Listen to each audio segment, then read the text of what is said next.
मैं एक बहुत ही ज़रूरतमंद औरत थी, क्योंकि कुछ ही समय पहले मेरे पति का देहांत हो गया था। जब मेरी डॉक्टर नंद ने मुझे अस्पताल में नर्स की नौकरी दिलवा दी और फिर एक मेल पेशेंट के कमरे में मेरी ड्यूटी लगा दी, तो मैंने उसे मना किया, क्योंकि मैं एक विधवा थी। पर नंद कहने लगी कि फिक्र की बात नहीं है, वो कोमा में है। मैं उस आदमी के कमरे में रहकर उसका ख्याल रखने लगी। पर जब भी मैं सुबह सोकर उठती तो मेरे और उस बेहोश मरीज के कपड़ों पर पीले रंग के दाग दिख रहे होते। फिर एक दिन मुझे दूसरी नर्स पूछने लगी, तुम्हें एक रात का कितना मिल जाता है? ये सुनकर मुझे बहुत गुस्सा आया, पर मैं बर्दाश्त कर गई। अब मुझे शक होने लगा था कि ज़रूर कुछ गड़बड़ है, इसलिए मैंने चुपचाप रात की वीडियो रिकॉर्डिंग लगा दी।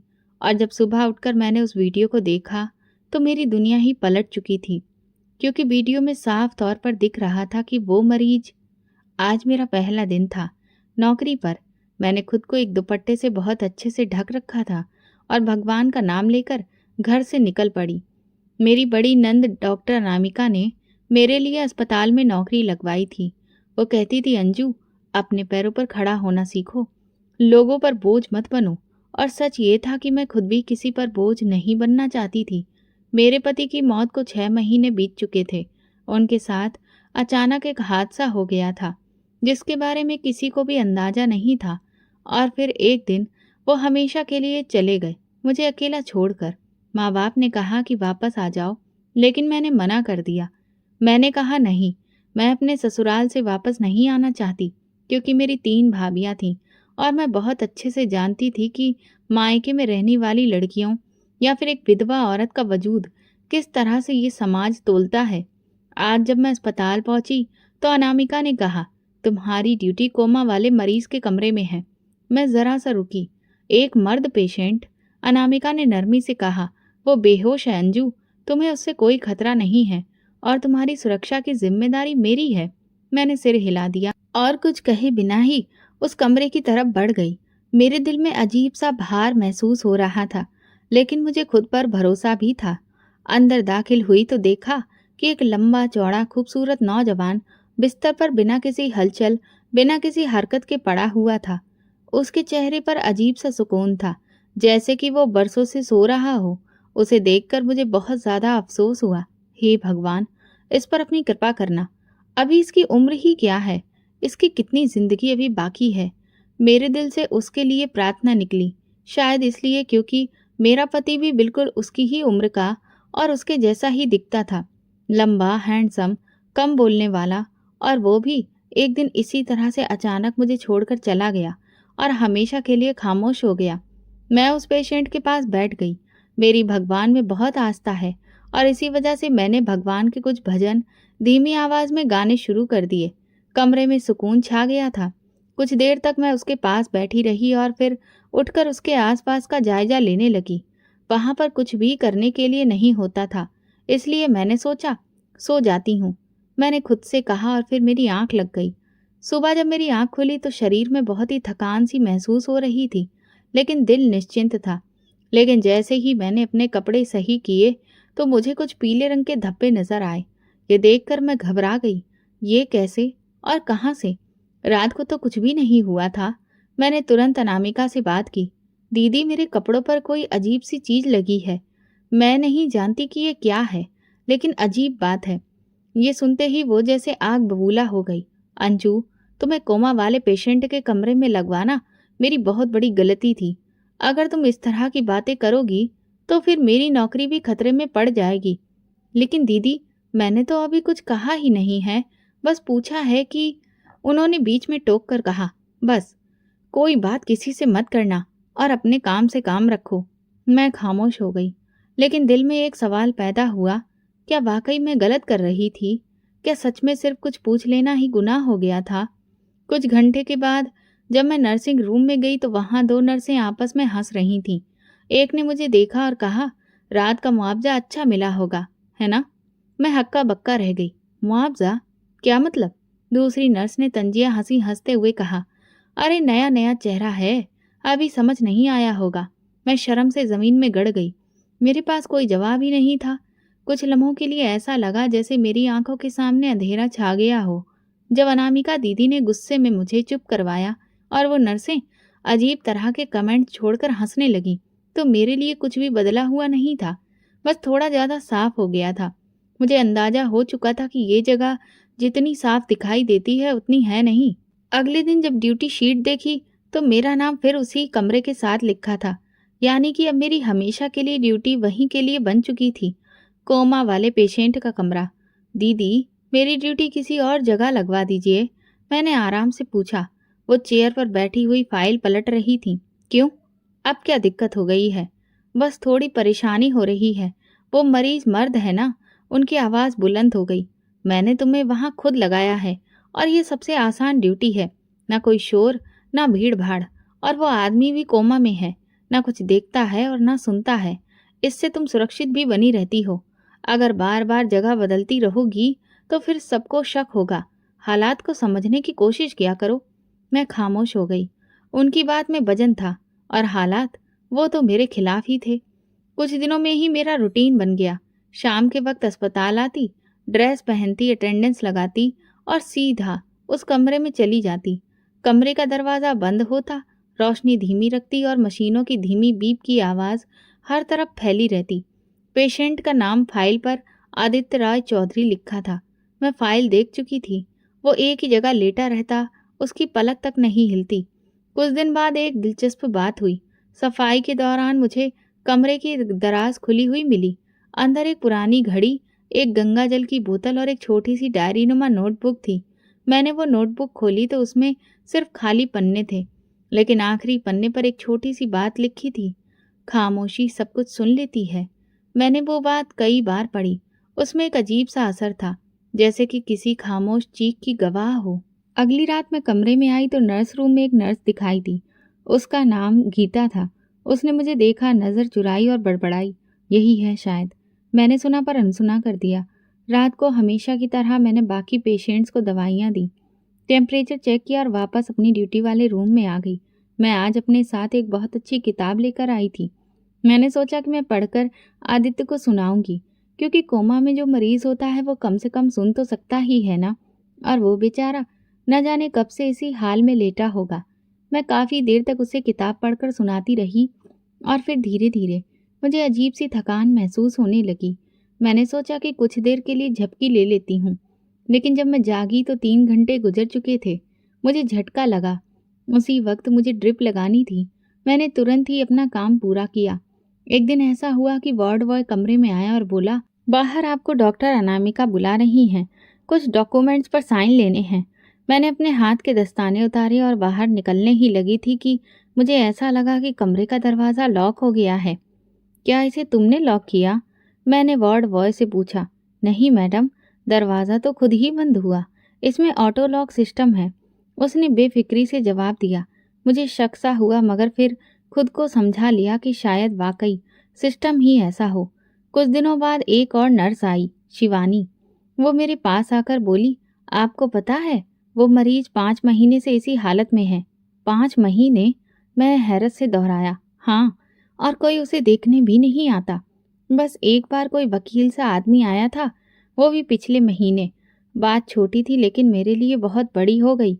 ऐसा कैसे हो सकता है कि एक करोड़पति पेशेंट, वो भी इतना जवान, और कोई भी देखभाल के लिए नहीं। मैं अगली रात उसके हाथों को ध्यान से देख रही थी तो उसके नाखून कटे हुए थे, दाढ़ी भी अच्छे से बनी हुई थी, जैसे कि किसी ने अभी कुछ समय पहले ही उसका ख्याल रखा हो। मैंने उसकी पलकों को ध्यान से देखा तो वहां पर एक बार मुझे हल्की सी हलचल दिखाई दी। मैं चौंक गई। तुरंत मशीन की तरफ देखा। हर चीज़ नॉर्मल थी। ये सब इत्तेफाक था या कुछ और, समझ नहीं आ रहा था। एक दिन अस्पताल के स्टोर से दवा लेने गई तो स्टोर इंचार्ज ने कहा, आदित्य साहब के कमरे में कुछ दवाइयाँ स्पेशल आती हैं, वो तुम ले जाया करो। स्पेशल? लेकिन क्यों? वो तो कोमा में है ना। ये ऊपर से ऑर्डर है, हम कुछ भी नहीं कर सकते। वहीं खड़े खड़े मुझे लगा कि कोई मुझे पीछे से घूर रहा है। पलट कर देखा तो गीता खड़ी थी। वो कुछ कहना चाह रही थी पर रुकी रही। मैं उसके पास गई। तुम्हें कुछ कहना है? वो एक लम्हे को हिचकिचाई, फिर बोली, आप बहुत अच्छी हैं, लेकिन यहाँ सब लोग अच्छे नहीं हैं, इसलिए सावधानी जरूर बरतिएगा। मैं पलटकर अपने कमरे की तरफ चली गई, दिल में एक अजीब सा बोझ लिए। हर चीज़ बेजान होते हुए भी जैसे मुझसे बातें कर रही थी। दीवारें, दरवाजे, बेड के बराबर लगी हुई ऑक्सीजन मशीन, यहाँ तक कि वो खामोश पेशेंट भी। मैं अब सिर्फ नर्स नहीं थी, मैं तमाशाई भी थी और शायद एक खामोश गवाह भी। अब मेरी ड्यूटी रोज की बन चुकी थी। शाम को आती, पेशेंट के कमरे में जाती, चुपचाप दवाई ड्रिप में डालती, साफ सफाई करती, कभी उसके बालों को कंघी कर देती तो कभी उसके हाथ पैरों को हल्के से मालिश देकर आराम देने की कोशिश करती। मुझे उस पर कभी कभी बहुत तरस आता था कि बेचारा लेटे लेटे इस तरह से कितना परेशान हो जाता होगा। इसलिए मैं ये सब कुछ हर किसी की नज़र से बचकर करती थी, क्योंकि मैं नहीं चाहती थी कि कोई भी मुझे उसकी सेवा इस तरह करते हुए देखे। क्योंकि मैं एक विधवा औरत थी और इससे मेरे चरित्र पर सवाल उठाए जा सकते थे। मैं अब हर रोज उसे कोई न कोई अच्छी नॉवेल पढ़कर सुनाती और फिर कोने में चादर ओढ़ कर सो जाती।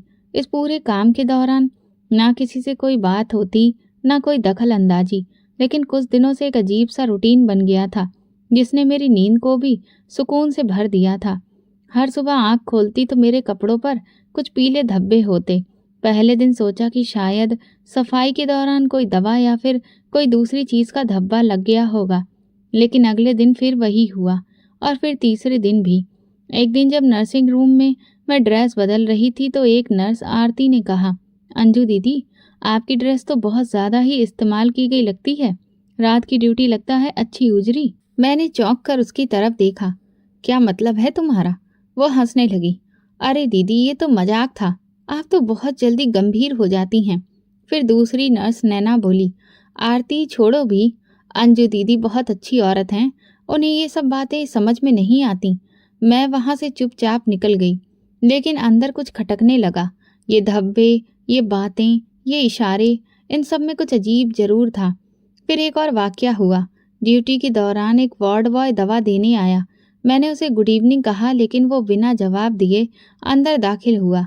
दवा रखी और पलटकर दरवाजे पर एक अजीब सी मुस्कुराहट के साथ बोला, आप बहुत ही बहादुर हैं मैडम। मैं हैरान रह गई। क्या मतलब? कुछ नहीं, बस ऐसे ही।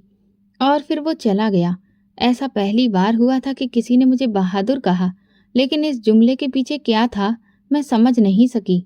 अगली रात कमरे में दाखिल होते हुए मैंने दरवाजे का लॉक अच्छे से चेक किया। मुझे कुछ अजीब सा महसूस हुआ, जैसे क्लिक की आवाज़ अलग लग रही हो। जैसे दरवाज़ा बंद तो हुआ, लेकिन वाकई में मैंने देखा कि अंदर से कुंडी खुद ब खुद ही लग गई थी। फिर दिल में ख्याल आया कि शायद वाकई सिस्टम में कुछ खराबी है। मैंने मोबाइल निकालकर वीडियो बनाने की कोशिश की, मगर अंदर तो नेटवर्क काम ही नहीं कर रहा था। एक तरफ दीवार पर एक पुराना वेंटिलेटर लगा था जो अक्सर खुद ब खुद ही हल्का सा शोर करता था, जैसे कोई धीरे धीरे सांस ले रहा हो। मैंने इस बार ध्यान दिया तो महसूस हुआ कि ये शोर धीमे धीमे आता है और ठीक उसी वक्त बंद हो जाता है जब मैं बुक पढ़ रही होती हूँ। उस रात मैंने कमरे की कुछ चीज़ों में बदलाव कर दिया। मैं बिस्तर के ठीक नीचे से जाते हुए फर्श पर नमक की एक बारीक सी लाइन बना दी। सोचा शायद किसी कीड़े मकोड़े का आना जाना हो, लेकिन जब मेरी सुबह आँख खुली तो वो लाइन जमी हुई नहीं थी, बल्कि काफ़ी हिल चुकी थी। कुछ जगह से मिट्टी भी हटी हुई थी और मेरे कपड़ों पर वही धब्बे थे। अब मैं डर नहीं रही थी, बस सतर्क थी। इसके पीछे कोई राज जरूर है। कुछ दिनों बाद मेरी नंद ने मुझे कैंटीन में बुलाया। वहां बैठकर वो बोली, अंजू, तुम्हारी बार बार शिकायतें हो रही हैं, अपनी हरकतों पर ध्यान दो। मेरी कौन सी हरकतें? मैं तो सिर्फ अपने कपड़ों पर लगने वाले धब्बों के बारे में। बस करो अंजू, अगर ये नौकरी तुम्हें रखनी है तो खामोश रहना सीखो। ज्यादा सवाल करोगी तो फिर यहाँ के दरवाजे भी तुम्हारे लिए बंद हो जाएंगे। मैं चुपचाप अपना सिर हिला दिया, लेकिन दिल में एक फैसला कर लिया था कि अगली ड्यूटी से पहले मैं अपने पति का पुराना कैमरा साथ लाऊंगी। वही कैमरा जो उन्होंने मुझे पिछली एनिवर्सरी में गिफ्ट में दिया था। वही कैमरा मेरे सवालों का जवाब देगा। कुछ तो है, कुछ अजीब इशारे हैं जो लगातार मुझे कुछ समझाने की कोशिश कर रहे हैं, और शायद अगली रात वे इशारे साफ हो जाएंगे। जब वो रात आई जिसमें मैंने अपने पति का पुराना कैमरा उठाया तो दिल में अजीब सी घबराहट थी। वो कैमरा मेरे लिए सिर्फ एक चीज नहीं थी, एक निशानी थी उस जिंदगी की जो अचानक मेरे हाथों से रेत की तरह निकल गई थी। कैमरे की बैटरी चार्ज की और एक खुफिया जगह पर माइक्रो SD कार्ड डाला और सोचा कि अब इसे कहाँ लगाऊं कि सब कुछ रिकॉर्ड हो जाए और किसी को शक भी ना हो। उस रात मैंने वही किया जो मेरे दिल ने कहा। कैमरा मैंने एक नई जगह पर लगाया, पेशेंट के बिस्तर के ठीक बाईं तरफ। सामने कमरे की लाइट धीमी रखी, जैसे हमेशा रखती थी, ताकि माहौल में कोई भी बदलाव महसूस ना हो। मैंने सारा काम पूरा किया और रोज की तरह अपनी जगह पर चादर ओढ़कर लेट गई। लेकिन इस बार सोने का कोई भी इरादा नहीं था। मैं हर आहट पर कान लगाई थी, लेकिन चुपचाप आंखें बंद किए लेटी रही। लेकिन मेरा जहन पूरी तरह से जाग रहा था। रात के किसी पहर, शायद 2 बजे के बाद, मुझे ऐसा महसूस हुआ जैसे कमरे में हल्की सी हरकत हुई है। दरवाजे की चरमराहट, फर्श पर हल्की सी सरसराहट और किसी साए जैसा कुछ। मगर मैंने खुद को बिल्कुल हिलने नहीं दिया। कुछ देर बाद वही खामोशी फिर लौट आई। सुबह हुई तो मैं जल्दी से घर आई, कमरे का दरवाज़ा बंद किया, पर्दे गिराए और कैमरा निकालकर लैपटॉप से वो रिकॉर्डेड वीडियो देखना शुरू किया। जैसे ही वीडियो चली, मैंने खुद को सख्ती से कुर्सी पर बिठाया, क्योंकि मुझे अंदाजा था कि जो कुछ नज़र आने वाला है वो शायद मेरी बर्दाश्त से बाहर हो। वीडियो की शुरुआत हमेशा की तरह ही थी। मैं नॉवेल पढ़ रही थी और फिर एक तरफ जाकर लेट गई। वक्त गुजरता रहा और फिर कुछ देर बाद वीडियो में वो पल आ गया जिसने मेरे अंदर की सारी हवा खींच ली। पेशेंट, जिसे आदित्य चौधरी के नाम से जाना जाता था, धीरे धीरे अपने बिस्तर से उठा। कोई हिचकिचाहट नहीं, जैसे हर रात वो ये सब करता हो। उसने पहले बैठकर अपनी गर्दन दाएं बाएं घुमाई, जैसे कि बंधी हुई कोई पट्टी खोल रहा हो। फिर उसने धीरे से चप्पल पहनी और कमरे में चलने लगा। वीडियो में उसकी चाल में पूरी तरह से होशो हवास नजर आ रहा था। वो कमरे के कोने तक गया, फिर पलट कर मेरे पास आया। कुछ लम्हों तक वो मेरे चेहरे को देखता रहा। मेरा सिर चादर से ढका हुआ था और मैं वीडियो में साफ नजर आ रही थी, बेखबर, गहरी नींद में। फिर उसने मेरी चादर का किनारा धीरे से हटाया, मेरे बालों को छुआ, जैसे किसी अपने को धीरे से जगाने की कोशिश कर रहा हो, या शायद सिर्फ देखने की इच्छा हो। फिर उसने अपने पेशेंट वाले कपड़ों की जेब में हाथ डाला और ना जाने उसमें ऐसा क्या था कि उसने अपनी एक उंगली मेरी नाक से कुछ इंच की दूरी पर रखी और कुछ देर तक वही रखी, फिर उसे हटा लिया। इससे मुझे इतना समझ आ गया कि वो या तो मेरी सांसें चेक कर रहा है या मुझे कुछ महसूस करवा रहा है। फिर उसने पास में रखी कुर्सी उठाई और उसे मेरे पास रख दिया। दराज खोली और उसमें से वो तेल की पुरानी शीशी निकाली जो कई दिनों से वहीं रखी थी। कुर्सी पर बैठकर उसने मेरे हाथों को बहुत नरमी से थामा और उस पर तेल लगाना शुरू कर दिया। धीरे धीरे वो मसाज करता रहा, जैसे ये रोज की आदत हो। उसने मेरे पैरों पर भी वही तेल लगाया। ये सब इतनी खामोशी से हो रहा था कि मुझे कुछ भी समझ में नहीं आ रहा था, या शायद मैं बेहोश थी। कुछ लम्हों बाद उसने मेरे हाथ को थामे रखा। उसके चेहरे पर एक अजीब खामोश सा सुकून था, जैसे वो किसी गहरे दर्द से निकलकर अब शांति की ओर बढ़ रहा हो।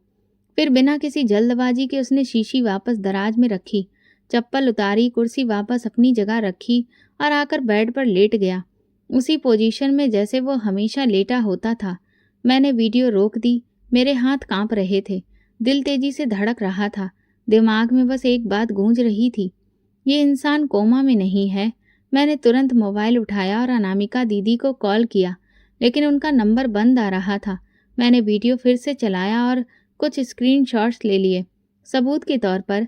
दोपहर को जब मैं अस्पताल पहुंची तो वार्ड में दाखिल होते ही वही शख्स मिला जिसने कुछ दिन पहले मुझे बहादुर कहा था। उसने फुसफुसाते हुए कहा, आपने वो वीडियो देख ली? मैं चौंक गई। उसे कैसे पता? वह आगे कुछ नहीं बोला, बस गर्दन झुकाकर वहां से चला गया। मैं समझ गई कि यहाँ और भी लोग हैं जो सब जानते हैं, मगर चुप हैं। मैं सीधा अनामिका दीदी के ऑफिस गई, दरवाज़ा खटखटाकर अंदर गई और बिना कुछ कहे मोबाइल उनके सामने रख दिया। वीडियो चला दी। वो पूरी वीडियो चुपचाप देखती रही। जब वीडियो ख़त्म हुई तो उन्होंने मोबाइल मेरी ओर वापस धकेला और कहा, ये सब नकली है, शायद तुम्हें सपना लगा हो। तुम्हारी वीडियो अस्पताल के मैनेजमेंट पर सवाल उठा रही है। तुम अपनी नौकरी खुद खतरे में डाल रही हो। मैंने दृढ़ता से कहा, ये सपना नहीं है, ये हकीकत है, और अब ये बात मुझ तक नहीं रहेगी। उन्होंने कठोर लहजे में कहा, अंजू, इस वक्त तुम बहुत जज्बाती हो, बेहतर होगा कुछ दिन की छुट्टी ले लो। मैंने जवाब दिया, नहीं, मैं अपनी ड्यूटी पर आऊँगी, वहीं उसी कमरे में। वो मुझे घूरती रह गई और मैं ऑफिस से निकल आई। शाम को जब मैं स्टोर रूम से दवाइयाँ लेने गई तो एक नर्स मेरे पास आई और धीरे से बोली, वो इंसान जो बेड पर है सिर्फ सोता नहीं है, वो देखता है और सुनता भी है। मैंने पूछा, तुम्हें कैसे पता? वो बोली, कभी कभी जब मैं कुछ वहां करती हूँ तो वो मुस्कुराता था। मैं उसी दिन समझ गई थी कि कुछ सही नहीं है। अब मेरे सामने सिर्फ एक रास्ता बचा था, अगली रात उसके सामने सच्चाई रखना। मैंने वीडियो बार बार देखा, हर बार ये उम्मीद लेकर कि शायद ये नज़र का धोखा हो, कोई टेक्निकल खराबी, कोई फ्रेम कट गया, कुछ तो ऐसा हो जिससे लगे कि मैं गलत हूँ। लेकिन हर बार हकीकत और साफ हो जाती। वो इंसान जिसे दुनिया कोमा का पेशेंट समझ रही थी, पूरी तरह से होश में था। उसकी आंखों की हरकत, उसके शरीर की गतिविधि, उसका सारा व्यवहार, सब उसके होश में होने का सबूत दे रहे थे। जब वो मेरे हाथों पर तेल लगा रहा था, उसके चेहरे पर जो सुकून था वो बनावटी नहीं था, जैसे वो किसी पूजा में लीन हो। और यही बात मेरी उलझन को और गहरा करती जा रही थी। इस बार मैंने और भी सबूत जमा किए। बेड की चादर से एक धब्बा साफ करके टिश्यू में रखा, दराज में रखी शीशी की तस्वीर ली और हर लम्हे को अपने नोट्स में दर्ज किया। मेरी नीयत सिर्फ सच तक पहुंचना थी, न बदनामी का डर, न किसी से लड़ाई। अगले दिन मैं फिर अनामिका दीदी के पास गई। दरवाज़ा बंद था। मैंने हल्की दस्तक दी। वो अंदर बैठी फाइलों में खोई थी। मैंने कहा, दीदी आपको एक बार और वीडियो दिखानी है। उन्होंने नज़र उठाई। अंजू, तुम बाज नहीं आओगी। दीदी बस एक नज़र, फिर जो फैसला लेना हो ले लीजिए। मैंने लैपटॉप उनके सामने रखा, वीडियो चलाया और खुद चुपचाप बैठ गई। वीडियो चलती रही और उनके चेहरे के हाव भाव धीरे धीरे बदलने लगे, जैसे हर फ्रेम के साथ उन्हें यकीन हो रहा हो कि मैं झूठ नहीं बोल रही, लेकिन मानने से इनकार कर रही हूँ। वीडियो खत्म होने पर उन्होंने लैपटॉप बंद कर दिया और ठंडे स्वर में बोली, ये वीडियो झूठी है। तुमने इसे किसी से एडिट करवाया है। इस तरह के इल्ज़ाम लगाकर तुम अपनी और मेरी नौकरी खतरे में डाल रही हो। मैंने कहा, दीदी आप जानती हैं कि ये झूठ नहीं है। आप सब जानती हैं। बस बहुत हो गया। उन्होंने गुस्से में कहा, अगर तुमने ये वीडियो किसी को दिखाई या ये बात कहीं फैली तो मैं मजबूर होकर तुम्हें नौकरी से निकालने के लिए मैनेजमेंट को रिपोर्ट कर दूंगी। मैं हैरत से उनकी आंखों में देख रही थी। वहां ना कोई हमदर्दी थी और ना ही कोई रहम, सिर्फ एक रुकावट थी, जैसे वो खुद किसी मजबूरी में फंसी हो। मेरे लिए इससे ज़्यादा तकलीफदेह बात और कोई नहीं थी कि जिस इंसान पर मैंने सबसे ज़्यादा भरोसा किया वही मेरी आवाज़ दबाने पर तुली हुई थी। मैं चुपचाप बाहर आ गई। कॉरिडोर में नर्स गीता मिली। उसने एक नज़र में सब कुछ समझ लिया। सब लोग इनकार कर रहे हैं, उसने धीरे से पूछा। मैंने बस सर हिला दिया। तुम्हें कुछ दिखाई दिया है? उसने कहा और मुझे फिर स्टोर रूम की तरफ ले गई। वहाँ एक पुरानी अलमारी के पीछे से उसने एक लिफाफा निकाला। उसमें पुरानी रिपोर्ट्स थीं, आदित्य रॉय चौधरी की। ये देखो। उसने एक पीला पन्ना निकाला। ये उसकी न्यूरो रिपोर्ट है जो कभी रजिस्टर में शामिल ही नहीं की गई। लिखा है कि पेशेंट को नींद की दवा दी गई है, लेकिन उसका रिस्पॉन्स नॉर्मल है। कोमा जैसा कोई सबूत नहीं है। मैंने वो रिपोर्ट हाथ में ली, जैसे कोई हथियार पकड़ लिया हो। तुम्हारे पास ये कब से है? मैंने पूछा। काफ़ी समय से, पर कभी हिम्मत नहीं हुई किसी को दिखाने की। अब दिखाओगी? मैंने कहा, अब छुपाना जुर्म है। उसी शाम मैंने रिपोर्ट, वीडियो और तस्वीरें सब एक फोल्डर में रखी और सीधे अस्पताल के एक senior admin officer doctor Kabir के ऑफिस चली गई। वो कठोर लहजे के इंसान थे, लेकिन उसूल पसंद भी, समझ जाते थे। सर, मुझे एक बहुत ही गंभीर बात बतानी है। मैंने उन्हें सब बताया। वो बोले, क्या तुम्हारे पास सबूत है? मैंने सारा फोल्डर उनके सामने रख दिया। उन्होंने एक एक चीज़ ध्यान से देखी, वीडियो चलाई, रिपोर्ट्स की जांच की और फिर बोले, अगर ये सच है तो पूरा सिस्टम झूठ पर चल रहा है। जी, और मेरी नंद डॉक्टर अनामिका, वो सब जानती हैं। उन्होंने तुरंत फ़ोन उठाया, किसी को बुलाया और मुझे कहा, तुम खामोशी से वापस अपनी ड्यूटी पर जाओ, आगे हम संभालेंगे। उसी रात मेरे दिल ने यह फैसला ले लिया कि अब जो भी हो सच्चाई से पीछे नहीं हटूंगी। कमरे में आई तो आदित्य हमेशा की तरह खामोश पड़ा था, पर आज पहली बार उसे देखकर मैं ना डरी हुई थी ना घबराई हुई, क्योंकि अब मैं जान चुकी थी कि वो बेहोश नहीं, सिर्फ चुप है। और अब मैं भी चुप नहीं रहूंगी। डॉक्टर कबीर ने वीडियो देखकर कहा तो था कि मामला संभालेंगे, लेकिन 2 दिन गुजर गए और कोई कार्रवाई होती नजर नहीं आई। अनामिका दीदी ने एक बार भी मुझसे बात नहीं की, सिर्फ एक नज़र डाली, जैसे मैं उनके लिए अब गैर जरूरी हो चुकी हूँ। ड्यूटी अभी भी वही, कमरा वही, पेशेंट वही और वही खास माहौल। मैं सोचने लगी कि सिर्फ वीडियो और ज़ुबानी शिकायत काफ़ी नहीं है। मुझे सबूत चाहिए जो सिर्फ दिखे नहीं, पढ़े भी जा सकें। उसी रात मैंने एक प्लान बनाया। नाइट ड्यूटी के दौरान जब ward boy clerk store room में गया, मैं खामोशी से नर्सिंग रूम के पीछे गई, जहाँ पेशेंट्स की फाइल रखी जाती थी। फाइलों को एक एक करके देखने में मैंने समय बर्बाद नहीं किया। सिर्फ आदित्य राय चौधरी का नाम ढूंढा और तुरंत कमरे में वापस आ गई। दरवाज़ा बंद किया, बेड लैंप जलाया और फाइल खोली। पहले पन्ने पर लिखा था, patient deep coma monitored 3 months. ये वही बात थी जो सब कहते आए थे, लेकिन अगले पन्ने पर एक और कागज़ चिपका हुआ था, जैसे जल्दी में जोड़ा गया हो। उस पर एक छोटा सा नोट लिखा था, नाम Aditya Rai Chaudhary, condition stable, under protective observation. Aditya Rai Chaudhary, ये नाम अब ऐसा लगने लगा जैसे मैं पहले भी सुन चुकी थी। कुछ महीने पहले मेरे पति के साथ जब मैं एक जगह पर गई थी, तब उसने बताया था कि आदित्य राय चौधरी एक बहुत बड़ा बिजनेसमैन है। रियल एस्टेट, टेक्सटाइल और बहुत सारे इंस्टीट्यूशंस, हर जगह उसी का नाम था। मैं और पन्ने पलटने लगी। रिपोर्ट्स में कुछ चीज़ें गायब थीं, जैसे कोई जानबूझकर जानकारी छुपा रहा हो। एक पुरानी एक्सेल रिपोर्ट के पीछे एक हाथ से लिखी डिटेल नजर आई, possible found please suspect case referred. मैंने वो फाइल दुपट्टे में लपेटकर वापस रख दी। अब दिमाग में एक नया सवाल था, अगर ये इंसान इतना पावरफुल है तो फिर इसे यहाँ क्यों छुपाया गया है, और कौन चाहता था कि ये कभी ना जागे।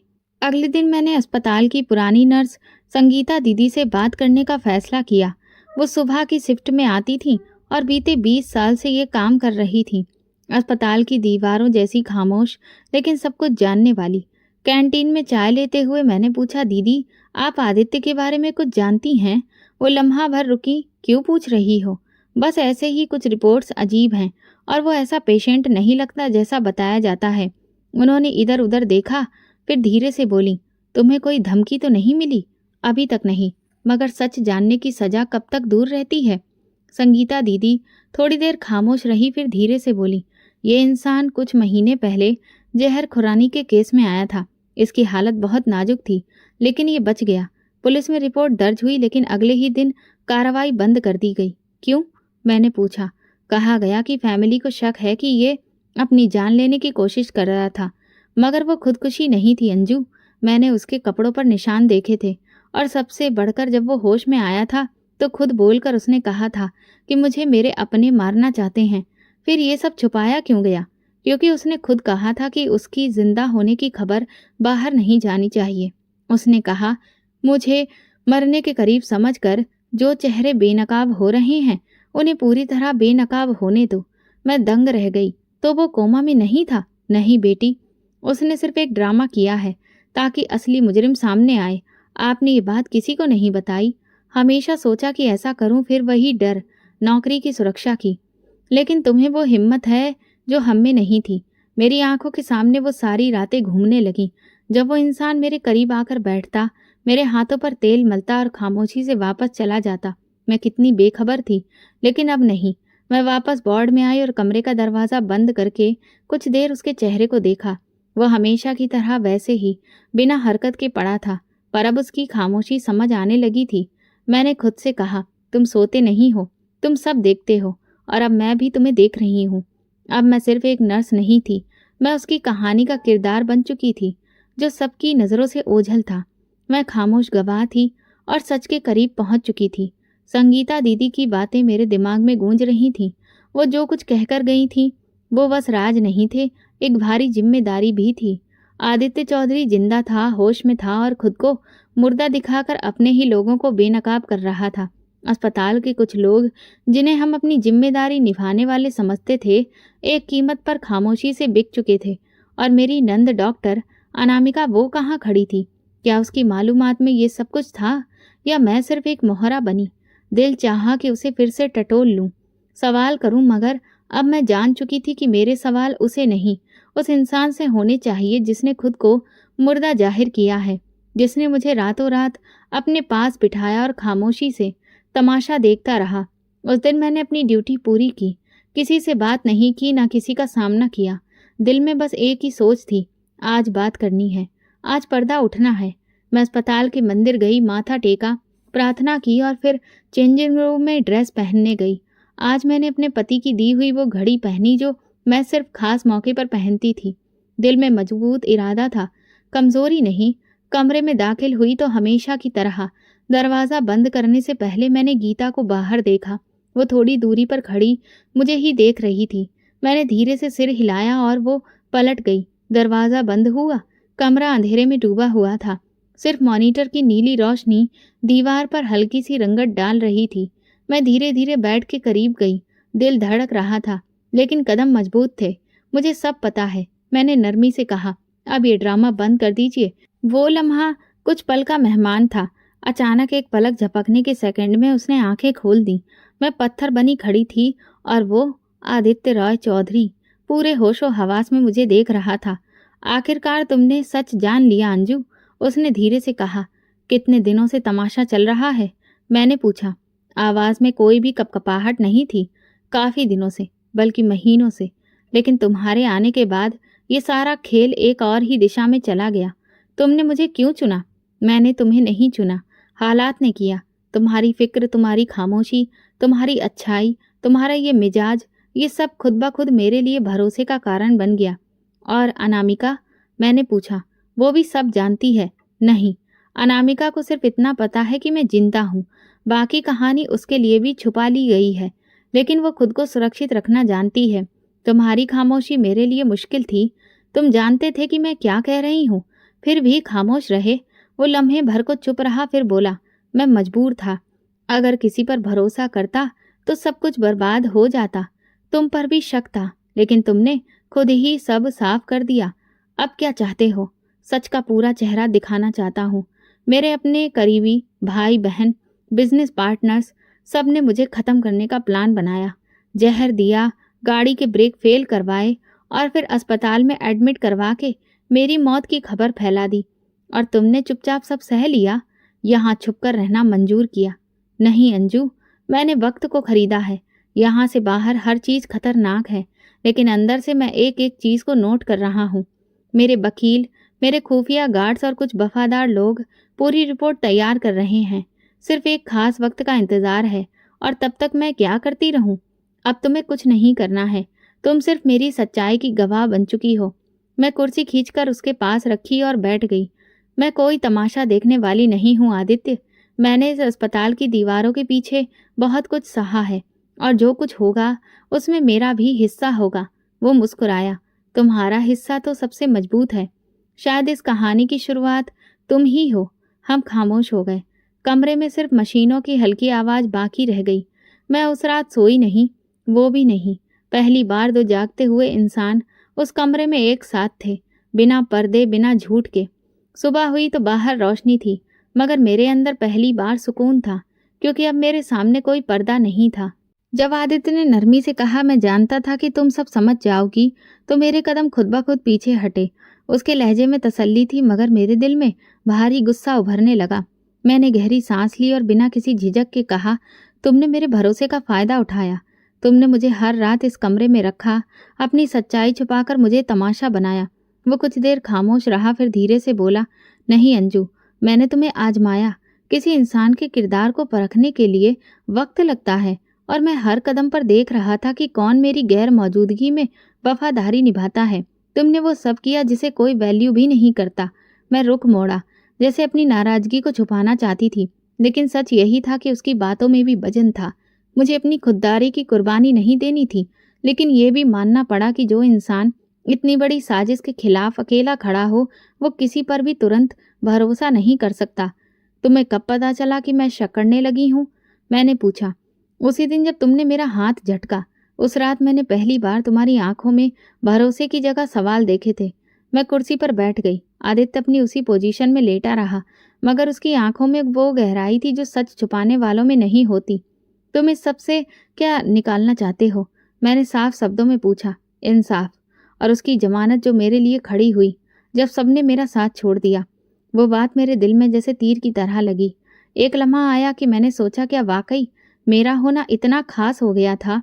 मैंने कुछ नहीं मांगा, ना कुछ माना, मगर फिर वही ख्याल आया, शायद भगवान ने मुझे एक मकसद के लिए यहाँ भेजा था। अब तुम क्या करने वाले हो?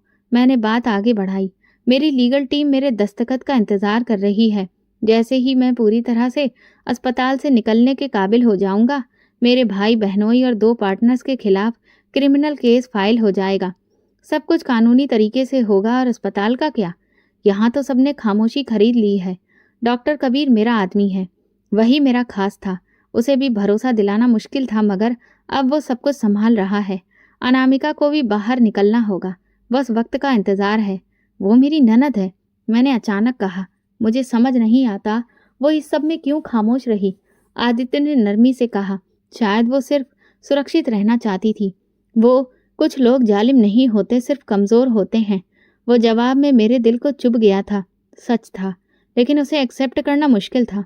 तुम्हें कैसे पता कि मैं तुम्हारे साथ हूँ? मैंने अचानक पूछा। तुम यहाँ बैठी हो, यही काफ़ी है। उसकी आंखों में मुझे साफ साफ देख रही थी। उसकी नज़र में कुछ पाने की इच्छा नहीं थी, बल्कि शुक्रिया था। उसी रात जब मैं अस्पताल से निकली तो पहली बार मैंने अपने दिल में सुकून महसूस किया। मैंने नर्सिंग रूम पर जाकर अगले 3 दिन की ड्यूटी का वक्त बदलवाया। इरादा था कि इन 3 दिनों में वो हर चीज़ देखूं, सुनूं और नोट करूं जो इस साजिश का हिस्सा हो सकती थी। अगले दिन संगीता दीदी को अपने भरोसे में लिया। उसने कहा, अगर कुछ भी हो, अगर कोई भी तुमसे सवाल करे तो बस ये कहना कि अंजू पेशेंट की प्राइवेसी का ख्याल रख रही है। उन्होंने मेरी बात के जवाब में अपना पर्स खोला और अंदर से पुराना फ़ोन निकाला। ये उस दिन का है जब उसके भाई पहली बार यहाँ आए थे। मैंने उस दिन इसमें कुछ रिकॉर्डिंग सुरक्षित कर ली थी। मैं हमेशा सोचती रही कि कब दूं, लेकिन अब वक्त आ गया है। मैंने फ़ोन लिया। रात को घर जाकर उसकी ऑडियो चेक की। आदित्य के भाई की आवाज़ थी। ये कमबख्त अभी तक मरा क्यों नहीं है? डॉक्टर को और डोज बढ़ानी होगी। जायदाद के कागजात पर दस्तखत किए बिना मर गया तो सारा का सारा प्लान बर्बाद हो जाएगा। मेरे हाथ एक और सबूत लग गया। मैंने वो क्लिप कॉपी करके सुरक्षित कर ली। अगली सुबह मैंने आदित्य को सुनाई। उसने खामोशी से सुनी, आंखें बंद कर लीं और कहा, और खेल खत्म होने को आ गया है। मैंने कहा, नहीं, अभी एक कदम बाकी है। कौन सा? तुम्हारा सामने आना, उन सबके सामने जिन्होंने तुम्हें मुर्दा समझकर तुम्हारा हिस्सा बांट लिया। वो मुस्कुराया, धीरे से बोला, तो मेरा साथ दोगी? अब मैं पीछे नहीं हट सकती। हम दोनों जानते थे ये सिर्फ साजिश नहीं थी, एक नई हकीकत की शुरुआत थी। और उस हकीकत में मेरा किरदार खत्म नहीं हुआ था, बल्कि अब शुरू हुआ था। जब मैंने आदित्य को वो ऑडियो सुनाई, उसकी पलकें भी नहीं झपकी, जैसे वो हर बात पहले से जानता हो। मगर उस लम्हे के बाद उसकी खामोशी बदल गई थी। अब वो बार बार नोटिस देखता, कॉल्स करता, फाइलों की चेकिंग करवाता, जैसे एक जंग का आखिरी प्लान बाकी हो और वो उसे खुद पूरा करना चाहता हो। मैं सिर्फ देख रही थी, सुन रही थी और सीख रही थी। ये वो दिन थे जब मुझे एहसास हुआ कि कोई इंसान अगर अकल और सब्र से काम ले तो पूरी दुनिया की साजिश भी उसे तोड़ नहीं सकती। कमरे में अक्सर उसके वकील आते, खुफिया दस्तावेजों पर दस्तखत लिए जाते और व्हाट्सएप पर खुफिया मैसेज एक दूसरे को भेजे जाते। मैंने एक दिन पूछा, क्या यह सबसे सुरक्षित तरीका है? आदित्य ने जवाब दिया, यही सुरक्षित है। वो लोग मुझसे ज़्यादा समझदार हैं, लेकिन लापरवाह ज़रूर हैं। उनकी मक्कारी ने उन्हें बेनकाब कर दिया है। उसी शाम जब मैं ड्यूटी खत्म करके निकलने ही वाली थी, एक गाड़ी खामोशी से अस्पताल के पिछले दरवाजे पर आकर रुकी। गाड़ी से 2 आदमी निकले। एक के हाथ में लैपटॉप बैग था। वो अंदर आया और सीधा आदित्य के कमरे में दाखिल हो गया। मैं समझ गई ये फाइनल कार्रवाई की शुरुआत थी। अगले दिन अस्पताल के बाहर मीडिया तैनात खड़ी थी, लेकिन कोई चिल्लाहट नहीं, कोई शोर शराबा नहीं था। खामोशी से पुलिस की 2 गाड़ियां आईं और 3 लोगों को अस्पताल के अमले के रास्ते से हिरासत में लेकर निकल गईं। उनमें वही 2 चेहरे शामिल थे जो मैंने आदित्य की फाइल में दस्तखत करते देखे थे। बाद में पता चला 1 महीने की रिकॉर्डिंग, गवाहों के बयान और फाइनेंशियल ट्रांजैक्शन की सारी फाइलें तैयार की गई थीं। आदित्य ने सब कुछ अपने हाथ में रखा और आखिरी लम्हे तक किसी पर यह जाहिर नहीं होने दिया कि वो कब, कहाँ और कैसे वार करेगा। शाम को जब मैं हमेशा की तरह पेशेंट की फाइल अपडेट कर रही थी तो डॉक्टर कबीर ने मुझे बुलाया। तुम्हारे लिए एक खास मैसेज है, उन्होंने कहा और मुझे एक सफ़ेद लिफाफा थमा दिया। मैंने उसे खोला तो अंदर एक सादा सा नोट था। उसमें सिर्फ 2 बातें लिखी थीं। कल सुबह मैं अस्पताल छोड़ रहा हूँ। तुमने मेरी ज़िंदगी बचाई है, आदित्य, मेरे लिए ये 2 वाक्य आम नहीं थे। मैंने एक सफ़र देखा था और ऐसा लगा कि उसका पहला पड़ाव अब ख़त्म हो रहा था। अगली सुबह आदित्य एक खास रास्ते से पूरी सुरक्षा के बीच अस्पताल से निकल गया। उसके जाने के बाद कमरा खाली-खाली लगने लगा, जैसे दीवारों पर लटके कैलेंडर रुक गए हों, जैसे ऑक्सीजन मशीन की आवाज़ अब सिर्फ शोर बन गई हो। मेरी ड्यूटी तो चलती रही, मगर दिल वहीं कहीं अटका रह गया था। अनामिका दीदी से 2 बार मुलाकात अस्पताल के कॉरिडोर में हुई। उन्होंने नज़रें झुकाकर कहा, मुझे अंदाजा नहीं था कि ये मामला इतना संगीन है। शायद मैं वक्त पर कुछ बोलती तो बेहतर होता। मैंने कोई शिकायत नहीं की, सिर्फ इतना कहा, वक्त अगर सच बोल दे तो हम सब चुप रह जाते हैं। कुछ दिन बाद जब सब कुछ नॉर्मल हो गया, एक दोपहर में अपने कमरे में बैठी थी, कपड़े तय कर रही थी, तभी दरवाजे पर दस्तक हुई। गीता खड़ी थी, हाथ में एक छोटा सा सफ़ेद लिफाफा था। ये आपके लिए है, बाहर से आया है, कहकर वो चली गई। मैंने लिफाफा खोला तो उसमें एक साधारण सा कार्ड था। ऊपर गोल्डन स्याही से लिखा था, शादी का निमंत्रण, और नीचे लिखा था, अंजू वेड्स आदित्य। मेरे हाथ कांपने लगे। मैंने कार्ड दोबारा बंद कर दिया, जैसे कुछ गलत पढ़ लिया हो, लेकिन वो कार्ड सच था और मेरा नाम भी। मैंने फ़ोन उठाया और संगीता दीदी को कॉल किया। दीदी, मुझे कुछ मिला है, शायद आपको सुनकर हैरत होगी। उन्होंने चुपचाप मेरी बात सुनी और सिर्फ इतना कहा, बेटा, भगवान जिनके लिए भला चाहता है उनके लिए ऐसे फैसले खुद करता है। मैंने किसी को कुछ नहीं बताया। 2 दिन तक सोचती रही, क्या ये रिश्ता एक एहसान का सिला था या एक रिश्ते की बुनियाद।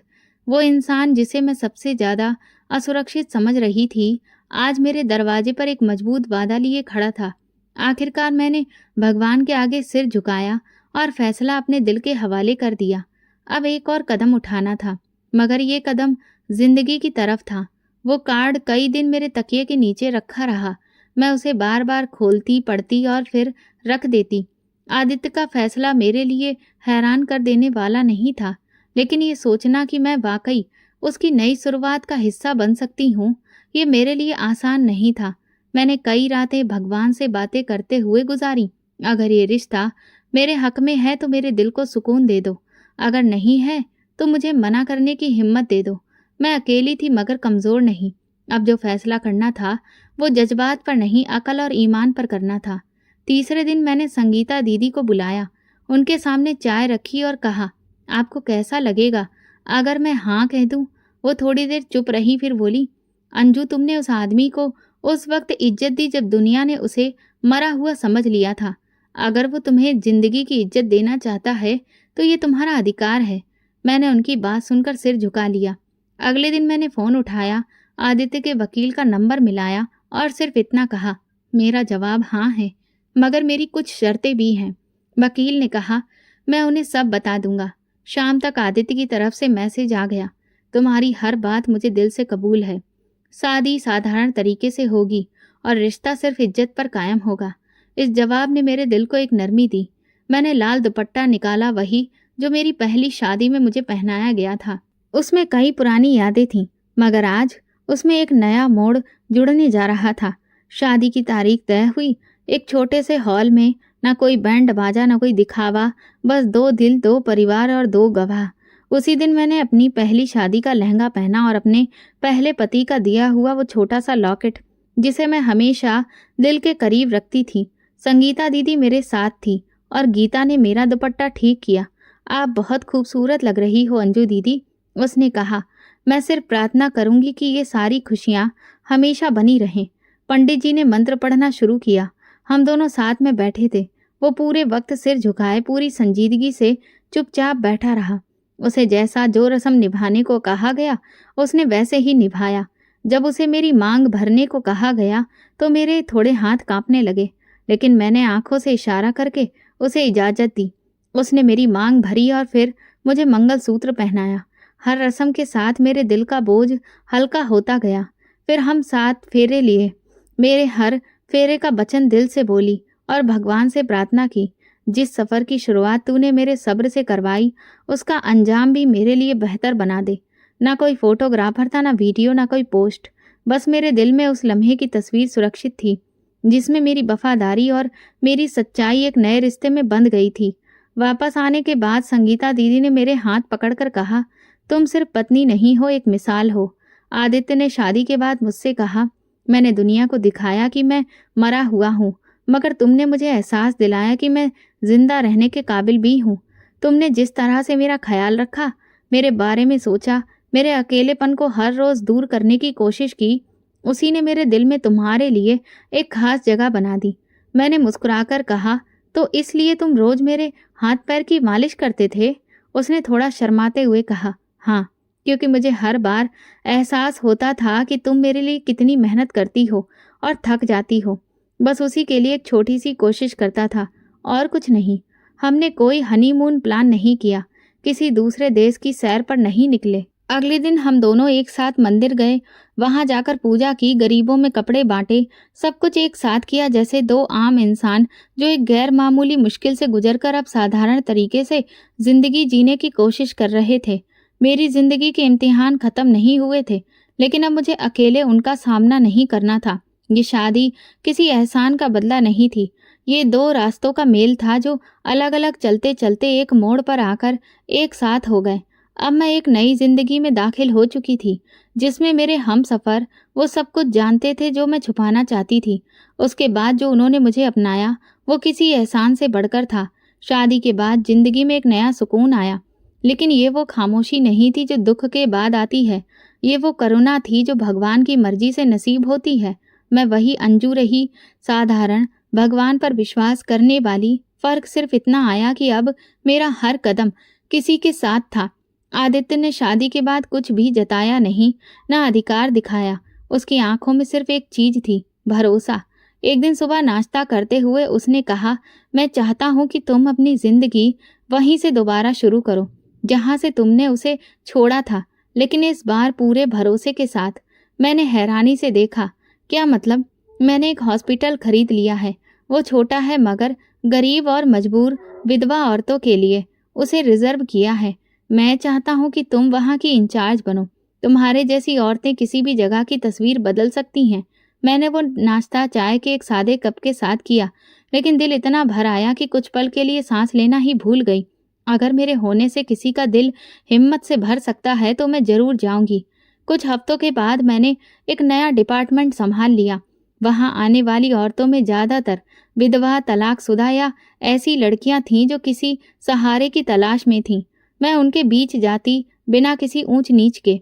एक नर्स ने एक दिन कहा, मैडम, आप बिल्कुल अलग हैं, ना आवाज तेज करती हैं, ना हमें डांटती हैं, फिर भी सब सुन लेते हैं। मैंने मुस्कुराकर जवाब दिया, क्योंकि मैं वो जुबान बोलती हूँ जो तुम सबके दिलों में छुपी है। मैं वो सब सह चुकी हूँ जो तुम सह रही हो। एक दिन अस्पताल में अनामिका आ गई। मैं अपने ऑफिस में अंदर रिपोर्ट देख रही थी। जब दरवाजे पर दस्तक हुई, दरवाजा खुला, वो धीरे धीरे अंदर आई। चेहरे पर नमी थी, नजरें झुकी हुई थी। मुझे तुमसे कुछ कहना है अंजू, उन्होंने धीरे से कहा। मैंने अपनी कुर्सी से उठकर उनके लिए कुर्सी खींची। मैं जानती हूँ मैंने बहुत कुछ छुपाया, बहुत कुछ कहा जो नहीं कहना चाहिए था। मैं खुद डरी हुई थी, खुद गर्जी में थी, लेकिन तुमने वो कुछ किया जो मैं नहीं कर सकी। मुझे माफ कर दो। मैंने सिर्फ इतना कहा, आप मेरी ननद थीं, आज भी हैं। रिश्ता खून से नहीं नीयत से मजबूत होता है। मैंने माफ किया। हम दोनों कुछ पल चुप बैठे रहे। कुछ रिश्ते शब्दों के बिना भी ठीक हो जाते हैं। घर वापस आकर मैंने अपने लिए कुछ सादे से कपड़े निकाले। अब मेरा दिन अस्पताल में गुजरता, शाम को बच्चों के साथ। हाँ, भगवान ने मुझे बेटियों की खुशी दी थी, वो नन्ही जाने जिन्हें मैंने अपनी प्रार्थना और सब्र से जोड़ना सिखाया। एक दिन बड़ी बेटी बोली, माँ, क्या सारी औरतें इतनी ही मजबूत होती हैं जितनी आप हैं? मैंने उसके माथे पर हाथ रखते हुए कहा, नहीं, लेकिन जो औरत सब्र और सच को अपना हथियार बना ले, उसे कोई झुका नहीं सकता। आदित्य अक्सर शाम को देर से आते, लेकिन हर बार बैठकर मुझे पूरे दिन के बारे में सुनते। कभी कभार एक दो बातें भी कहते। हमारे रिश्ते में दिखावा नहीं था, पर भरोसा बहुत था। फिर एक दिन अस्पताल में काम से निकलते वक्त मैं उस दरवाजे के सामने से गुजरी जिसके अंदर मेरी पहली ड्यूटी लगी थी। वही कमरा जहां से मेरी आजमाइश शुरू हुई थी। अब वो कमरा जनरल पेशेंट्स के लिए इस्तेमाल होता था। बाहर नया पेंट हो चुका था और तख्ती पर लिखा था, आशीर्वाद कक्ष। मैं कुछ पल रुकी, दीवारों को हाथ लगाया, आंखें बंद की और दिल से एक प्रार्थना निकली, हे भगवान, शुक्र है कि तुमने मेरे जख्मों से मेरी तकदीर लिखी और हर कदम पर मुझे सहारा दिया। ना कोई आंसू, ना बहाना, ना कोई दुख का मंजर। अब याद आया, क्योंकि जिस जगह से दुख शुरू हुआ वही मेरी इज्जत की बुनियाद खड़ी हो चुकी थी। अब मैं अस्पताल की इंचार्ज हूँ, एक पत्नी हूँ, एक माँ हूँ, लेकिन सबसे बढ़कर वो औरत हूँ जो जानती है कि अगर नीयत साफ हो तो हालात चाहे जैसे भी हो, रास्ता खुद बन जाता है। ये वीडियो केवल मनोरंजन के उद्देश्य से बनाया गया है। सभी पात्र काल्पनिक हैं। वास्तविक व्यक्तियों, जीवित या मृत या वास्तविक घटनाओं से कोई समानता विशुद्ध रूप से संयोग है। किसी भी व्यक्ति, धर्म या जाति को ठेस पहुंचाने की मंशा नहीं है। तो दोस्तों, अगर आपको हमारी कहानी पसंद आई हो तो कमेंट करें, वीडियो को लाइक करें और ज़्यादा से ज़्यादा शेयर करें। चैनल पर नए हैं तो सब्सक्राइब करें और नोटिफिकेशन बेल दबाएं ताकि अगली अपडेट सबसे पहले आपको मिले। धन्यवाद।